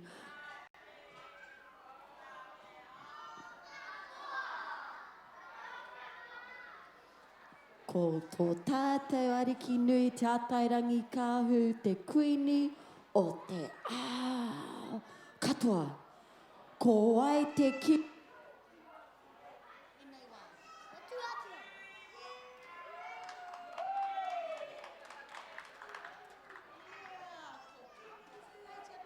Nā reira e te iwi. Kingi o te... Ko kingi tūheitia te kingi o te mana motu hake. Tātou katoa e whakatinana nei tērā auatanga i te rangi nei. Woo, he wants to have a dance. Yeah, we need some music, eh? Oh, you got your own rhythm, eh? Woo, love it, darling. Tēnā kōrua mo te whakahua mai te rārangi kingi. Hopefully, parents and adults today, you learned something from these rangatira right here. No, I don't believe in ngā rangatira mua popo, anai ngā rangatira mo naia nei. Kua kite mai koutou i te tauira. They are our leaders for now. And if you look at all the groups today that have performed, our Māoridom is looking in beautiful shape. Because look at them. That's who we have to rely on. So, yeah, paki up for them. A tiki ai he prahi mō korua, me tohatoa ne. And nei, ka pai mā korua e tohatoa i tēnei. O aroha mai ko pau aku taonga i nai nei. Tēnā korua. Haere ki te whai nohonga. Okay. O ka pai whaia. Alrighty. Anō te pai te āhuare ko te noho tahi o ngā taina me ngā tuakana. Nera. So beautiful to see young and old sitting together in the spirit o ko tahitanga. Ko te rōpu e whai ake ana. Ai, ko te kura. Ki taku māhio, ki taku pepa. Ko te kura tuarua o Kēmu Reti. Ana, e hoki mai ana, ngeti atu kai ako, mai ngira atu rōpu. I think this fella right here on the guitar, this is his third time up today on the guitar. So he's tuned his 3 groups. So, and I know he just had a baby, or his wahine just had a baby, and it's their 5th child. So, if you want something done, give it to a busy person. All our mamas know that out there. There is never an excuse for you've not got enough time or whatever. This fella tutors 3 groups and has 5 kids. So, yeah, excuses are for chumps. All right. Ko te kai ako te kapa nei, ko Sean Haumana, rāua ko tana tuahine a te awhina Wilson. Ko tō te rōpū nei, tūmanako kia tū hei kanuhi ki te aki ngauri, whakaeke o te kāinga kia tautoko i te kaupapa o te rā nei, i runga noi te ngākau mahaki me te ngākau aroha. Ko te tira, ko wairua o te puna, ko te waiata āringa, ko kāpi oi. Ko te haka, te o ko horoe, ko te whakawātia, ko te reo karanga. Nā reira e te iwi, tēnā paki mai mo te kura o Cambridge High School. Mā te whiu i te ringaringa, ka pua wai te taumata haka. Tū te ao, tū te pō, tū mataara.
Geez, I was so getting into it that I didn't want it to end and I was still waiting for some more waiata, just like you, I'm sure. Tēnā i tiwi, whakātu mai anō i tā koutou aroha o te kura tuarua o Cambridge High School. Right!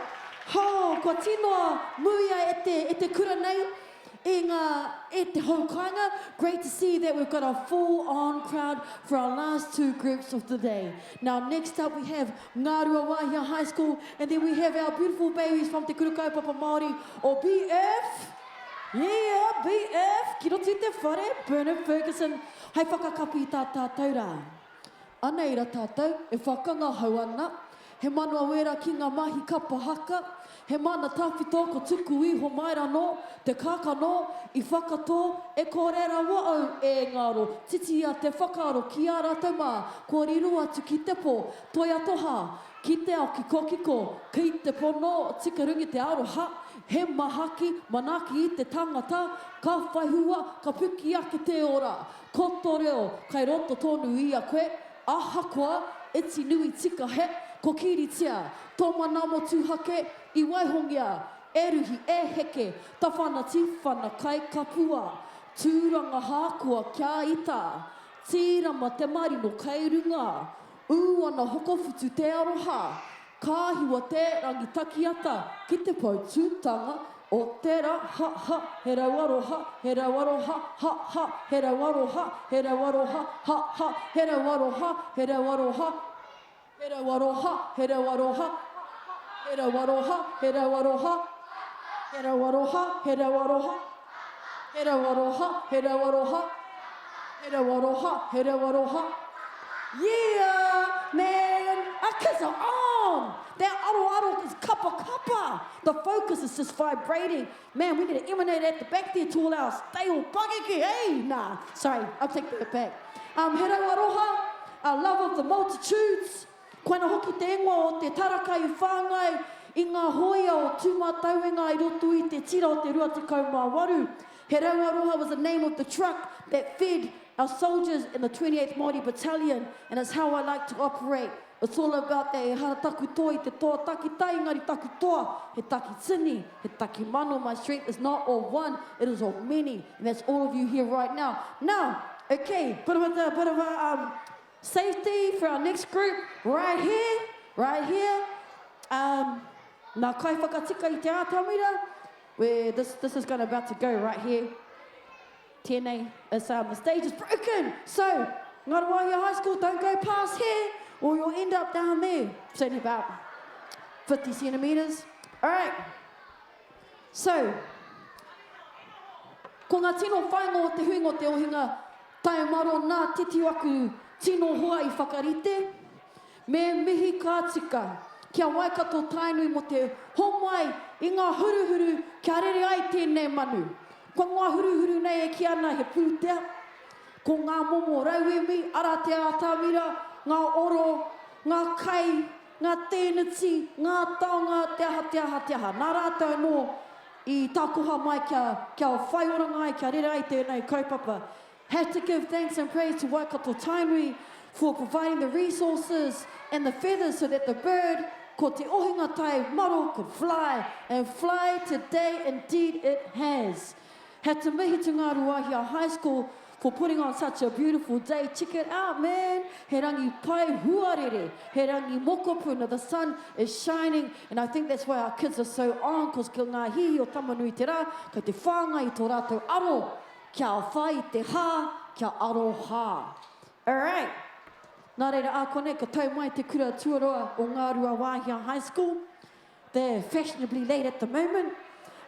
So, that was one of the main whāngai of this competition, was to allow a platform for those who are slowly making their way back into the main competitions of the Tainui Waka secondary school competitions. As you can see, now back in my day, way back, and I reached level 40 this year, we used to have a competition before the secondary schools that was called Waiariki.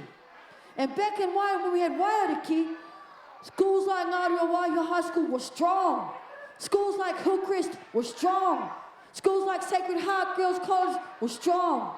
I look forward to the day when you make it back into the competition with everybody else. So He Tai Ohinga Maro is the name that we adopt for our secondary school competition in Tainui Waka Cultural. And we don't have two separate festivals. That is my vision. I hope that's all our vision too.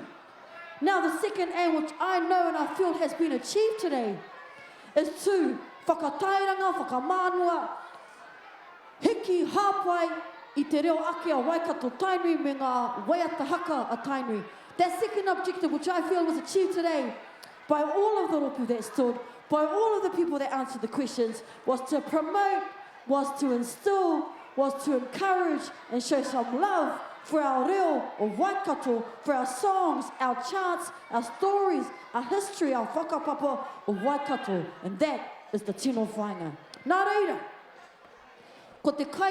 ko te kapa ke whai ake ana ko rere atu taku pipa, ko ngā rua wahia high school. Ko te kai ako o te kapa nei, ara, tai hoa, karekai kōrero mō ngā rua wahia, e pai ana. Ki taku moio, ko matua Mary Roberts, te kai ako, ko ia te kai raku. An import from ngā tai ātea wharekura, now a teacher here at Ngā Rua Wahia High School. Tēnā, koinei te haukainga. Ko ngā tāngata ka hiki, ka tautoko, ka hāpai te kīngitanga. Ko koutou ake. These are your own. So please show some love for your whānau, your brothers, your sisters, your nieces, your nephews, your sons, your daughters, your mokopuna. They're about to make their way on the stage. E te iwi, e te whānau. Whakapiri mai ngō koutou ringa. Paki mai, haruru mai te whenua, o te kura tuarua o Ngā Rua Wahia. Mā te whiu I te ringa, ka pua wai te taumata haka. Tū te ao, tū te pō, tū mataara.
titi, ka tangi te kāka. Ka tangi hoke ahau. Wai katoa tani purau, he piko, he tanipa. He piko, he tanipa. Ti he mauri ora. Ko te mihi tuatahi, ki tātua. Ko e te timatanga me te whakamutunga ngā mea katoa. Ko te mihi tuarua, ki tō tātou kiengi, atu heitea, me te whare kāhui ari, wai maari rea ki a rātou. Ko te mihi tuatoru, ki ngā mate, wai rā. Ko te mihi tua pā, ki a koutou, te honga ora. Ko te mihi whakamutunga, ki ngā koratuarua i tai mai, ki te tū, hine rehia, ki te haka, o tāne rore.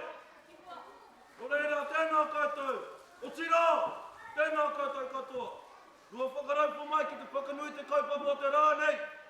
Ngai te koratuarua e me i atu nei. O reira, tēnā koutou, tēnā rā tātou katoa.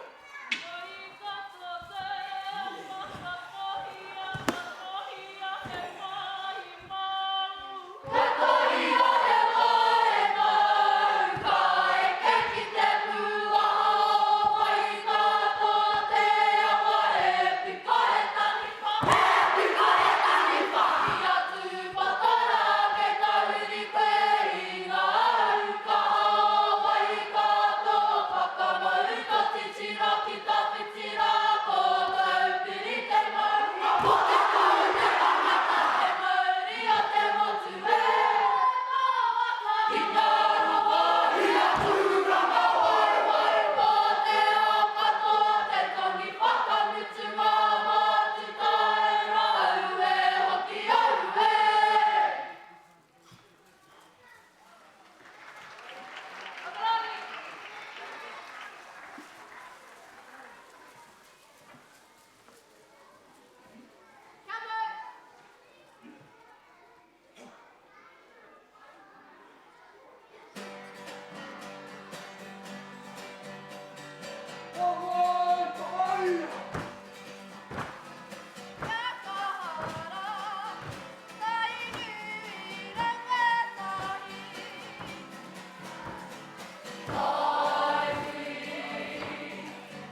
Kia ora. All the way from Marua Wahia, the one and only Marua Wahia High School. Woo-hoo-hoo! What a way to almost end the day. Tēnā koutou ngā kaiako, whaia te kura, whaia te aroha nui matua Māori, koutou i whakangungu i tō kapa kia eke ki ngā tiki ngā tihi o te maunga o taupuri. Rawe. Woo! Okay. Now, if you can pull that out of the hat, then you could definitely go to regional competitions without a doubt. He pē ke tonu wāku hei tō haina ki a koutou. Koutou i whakakia te pepa pātai ki te taho Waikato Tainui. Kua whiriwhiri hea e ngētehi ingoa, kua maimari ki te wini ngētehi o ngā pēke nei. Whoi anō, he pātai anō wāku hei tuku haere ki a koutou. Kia kaua te tangata e pō he hararei noiho, tēnei rangi kāo, e haki te hararei. He tau toko, he ako, e pāna ki a tātou anō o Waikato Tainui. You would think that this was a holiday and a day of school, but no.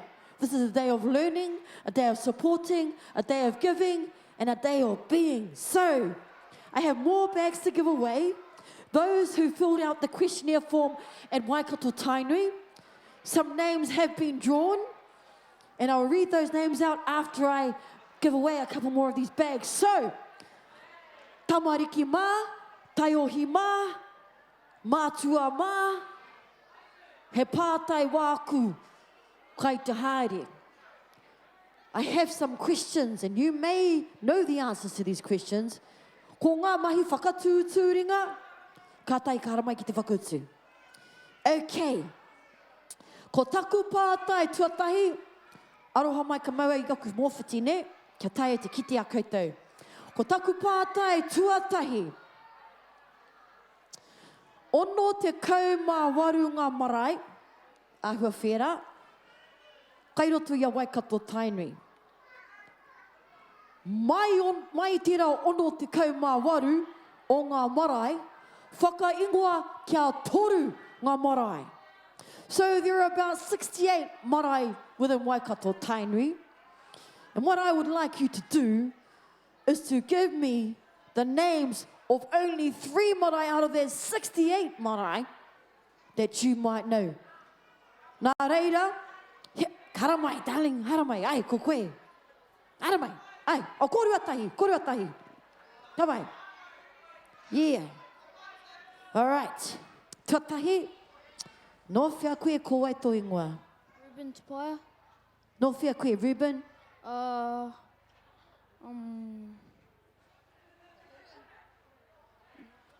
Kone ngārua wāhia, tupu mai, born and bred. Hei tēnei tā, tēnā koe tama. No whia koe ko wai tō ingoa.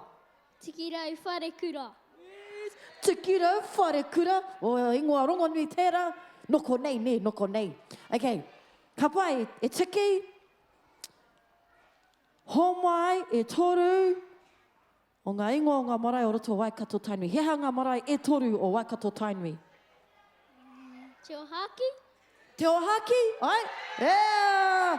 Ko wai no tērā marae. No, ko wai no te ohaki. Kia ora koutou. Okay, he hatu. Kai tumutumu? Kai tumutumu. You can tell where this fella's from me. Te ohaki kai tumutumu. And are we going to carry up the road? Tiranga waiwai? Tūranga waiwai. E tika ana ia. Yeah. Anei mai, darling. Tetehi pēke mau. Ka pai. Okay. Karamai ki tēnei tā. Ai. I rongo koutou. Ka mai. Okay. Ai, koreri. Homai e toru ngā marae o roto o Waikato Tainui. Ngā mea rere ke. Ai ha? Taupiri. Taupiri marae. Ai. Waipa. Wahipa! Te rio o Waikato kei roti te whare te mea wakamutunga. Waikiri. Waikiri! Okay, ane, tēnā kōrua hiki nei te mano o tō haukanga, haere ki te whai tūru. O, whai papa. Ka pai. Yes, mean. So that's 6. There's another 62 marae out there for us to all learn about. And if you want to know who those 68 marae are, go to the Waikato Tainu website. They're all up there. Okay, I have another pātai. Oh, I didn't get another bag. All right. E hangai tonu ane te pātai nei ki te rātu o nā pātai. Ko taku pātai. Ko wai mā e toru o ngā iwi o roto o Waikato Tainui. Name 3 tribes or 3 hapu within Waikato Tainui. Darling, tera e tera e haramai ana. Miss Mofiti, haramai, bub, haramai. Ataiwa, koera, of course. Ka pai, koe atu. Ki te haramai koe, bub? Haramai, haramai. Tēnā ia, toko toru, ka pai, kere pai, ka tai tonu te haramai. All right. Well, ka pai, darling. No whia koe ko ai tō ingoa? John Benji. John Benji. No whia koe, John? Waikiri. Oh, kia ora koutou. Okay. Tēnā koe, darling. No whia koe ko ai tō ingoa? Atahua. Atahua. No whia koe atahua? Ngarua wahia. I te ao, i te pō. Ka pai. Okay. Taku pātai a tāhua. Hea e tehi iwi e toru no Waikato Tainui. Taupere tō iwi. Ko ai? Ko ai tō iwi? Awhina mai koutou, hea e toru ngā iwi. O ngā hapu, ngā hapu. Ngāti Mahuta? Ngāti Mahuta, hea te tai atu, darling.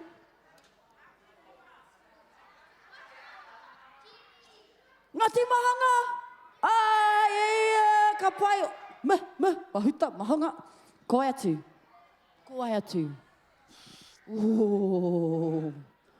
Moio koe? Moio koe te tai? Awhina mai mātu ama? Ko ai? Ngāti Wairere? Ai, Ngāti Mahanga, Ngāti Mahuta, Ngāti Wairere, hea atu. Ngāti Rora, ne! No roto mania poto, tēnā koutou. Whakamātaita i a whaamaria ni. Hey, koe atu. Ngāti Tipa. Ai, Mahuta, Mahanga, Tipa, Wairere, e rua anō? Ngāti Parau. Ai, no te tai rāwhiti, kia ora. Ngāti Whawhākia. Ka pai. E katāpiri ko tāku ko Ngāti Apakura. Ka pai. So, ana e tahi mahi kāinga mā tātou, rangahau ko wai ngā marae, rangahau ko wai mā ngā hapu, ngā iwi rānei o Waikato Tainui. Ki runga anō i tērā ka taitiki, ai, e mōhio ana ki taku wā kāinga. Tēnā korua, anei mo te tū, me te noho hei hoa māku, anei te tehi pēke māhau, anei te tehi pēke māhau. Tēnā korua, ka rawe, alrighty, ka mai. Nā. Mō ngā mea i whakaki te pepa pātai ki runga rā o Waikato Tainui, anei ngā ingoa I wai maria ki te whiwhi te tehi o nā pēke nei. So from the people that filled out the questionnaire by Waikato Tainui, these are the names that were drawn and have been successful in winning, securing one of these goodie bags. And if they're not here, if we could have a representative from that kura come and collect their bags. Nā reira ko ngā tāngata I wai maria ki te whiwhi te tehi o nā pēke nei. Ko te mea tuatai ko tōna ingoa, ko mokoia no roto tuna hai. Kei konei koe mokoia. Ko haere? Ko haere, ko wehe mōta. Ia koe te tehi kōrero. E pāna ki te whakarangatira kaupapa. Hei whakatō ki roti a koutou me te āta whakaaro. Kia noho mai te pi ki te pi. Ne? Ina kai te tehi hui Māori kia noho mai te pi ki te pi. Mai te pōwhiri ki te poroporo aki. Hei whakaaro mō tātou. Ka pai mo koia roto tuna hai, o ka pupuri māhau. Ko te mea tuarua ko Legion, no te kōpuku. Kei konei koe Legion. No te kōpuku hai, kei konei te tehi rānei no tauakura. Kei konei, ka pupuri ki te taha nei. I'll hold on to them to the side here and come and collect it when you're around. All right. Ko te mana ko ia kei konei te tangata nei, te wahine rei. Kei konei koe Leila no te kura o Endeavour. I've never heard of Endeavour. Where is their kura? Kia ora, darling. Ko ai tō ingoa. Ko ai tō ingoa. What? What's your name? Leila. Oh, you're Leila from Endeavour. Hey, Leila. Everyone say kia ora, Leila. Oh, mahana. Okay, ane. There you go, Leila. Thank you for filling out the questionnaire. Me. Thank you, Bob. Okay. Ko te mea whakamutunga, ko Malakai Tengu ngō ngā rua wāhia. Oh, ko Tengu? He taku whakahua. Ai. Ko Malakai, ke konei koe? Malakai, yeah. Shut up, my boy. Thank you for filling out that form. Go fill out all the forms. You never know what might happen. Shut up, bro. Thank you. All right. Tairua, toru, wha, ka pai. Toko wha e whāku pēke e toi ana. Nā reira, hihi ana kia tokorua ngā kōtiro, kia tokorua ngā tama. Ka mai?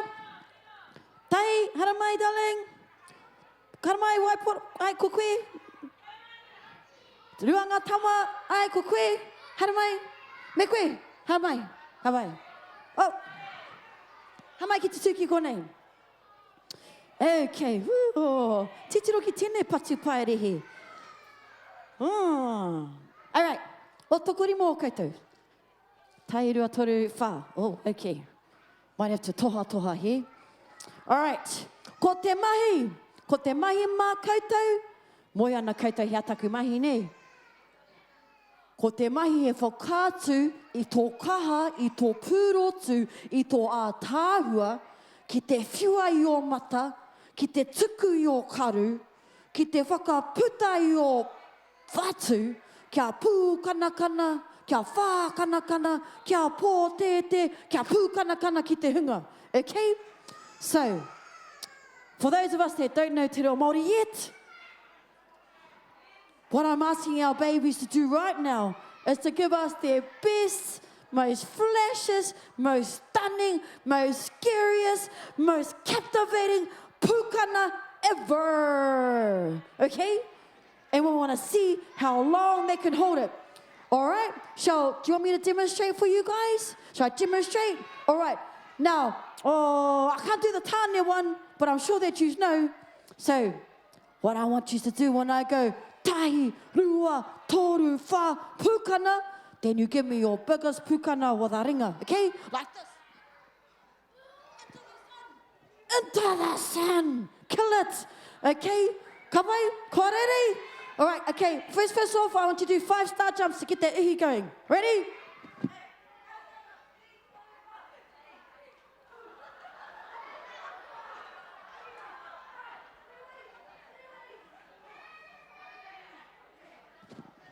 Oh, can you rungo ana I te toto e huri arana? Kōrere. Okay. Oh, chuck the toffee apple. Okay. Remember, tairua toru wha pūkana, okay? Kōrere. Oh, hang on. Ko ai tō ingoa? Tirni tāpara. Pāpara, ko ai tō ingoa tua tahi? Tirni. Oh, cutie. Ko ai tō ingoa? Kingi pautapu. Pāpara, pautapu. I love it. Kore take mong ingoa tuatahi, pai no nā ingoa tuarua. Ko ai tō ingoa, darling? Mania. Kia ora, Mania. Tō ingoa, darling? Nawa Stevie Rauri. Whore, so he rawiri. Koe tuing ma bab? Hene matuai. Oh, kia ri ni matuai, and I love your Chuck Taylors, by the way. Okay. Are we ready? Korite tātou. Ne? Korite? Ai, ai. Tata katoa. Tahi. Rua. Toru. Wha. Pukana. Ia. Tukuna. Ia. Anei te tauira o te mahi haka. Kei konei. Tēnā koutou katoa. All right. Anei te tai prahi.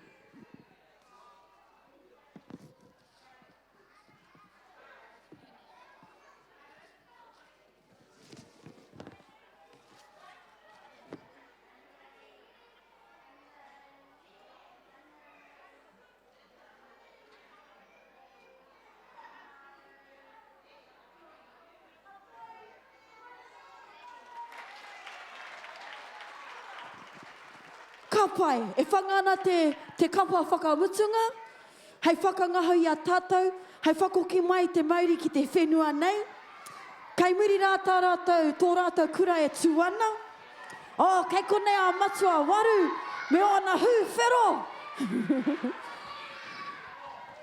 Ia rātou e whakaeke mai ana i te ātamira, nei rā te karamihi o te aroha ki a koutou katoa mai te whatumanua, mo te tai mai ki te whakarangatira i te kaupapa nei. A otira ki te kura tuarua o ngā rua wāhia, kua tino ora tātou katoa i te kaha o tō manaki mārika mai.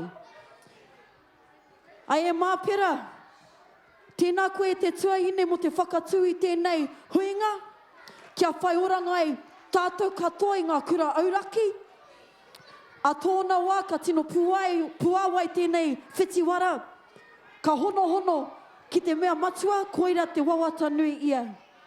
A kia matua Chris, te tumuaki o te kura, matua Chris, thank you for allowing us to have this beautiful, beautiful kaupapa at your beautiful school.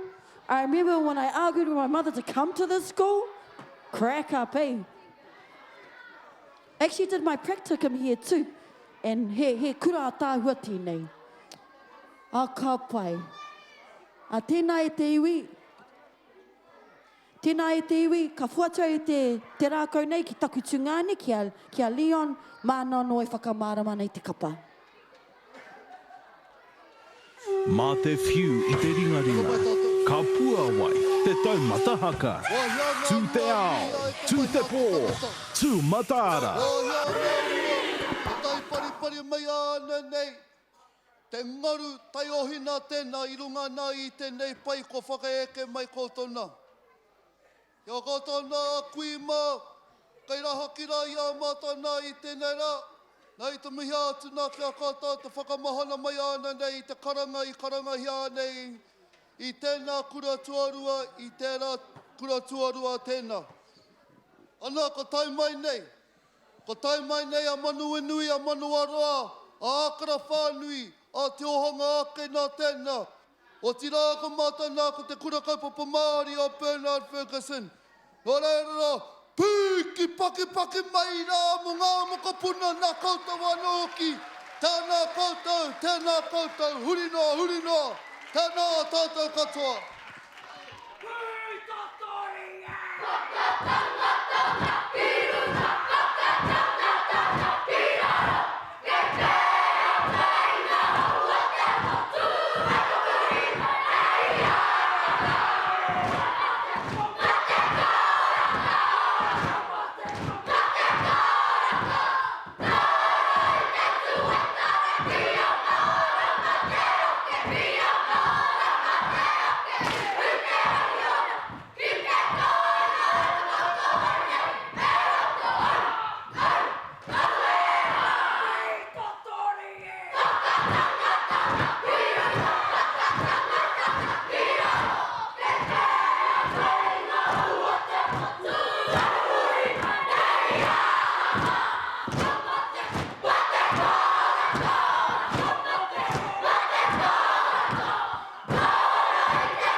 Go!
Check.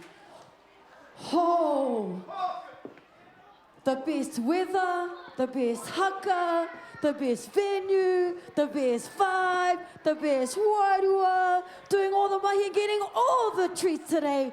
Tēnā e te iwi, whakāti mai te aroha ki te kura kaupapa Māori o Bernard Ferguson. Woo! Man, I love it how they can take the rangi Pākehā from the American anthem and make it Māori. My Uncle Tama would love the rendition of He Manu Rongo. It was great to hear that. Now, we're almost at the end of the day. Before we all depart, we do have our taonga to give away to our kura that performed today.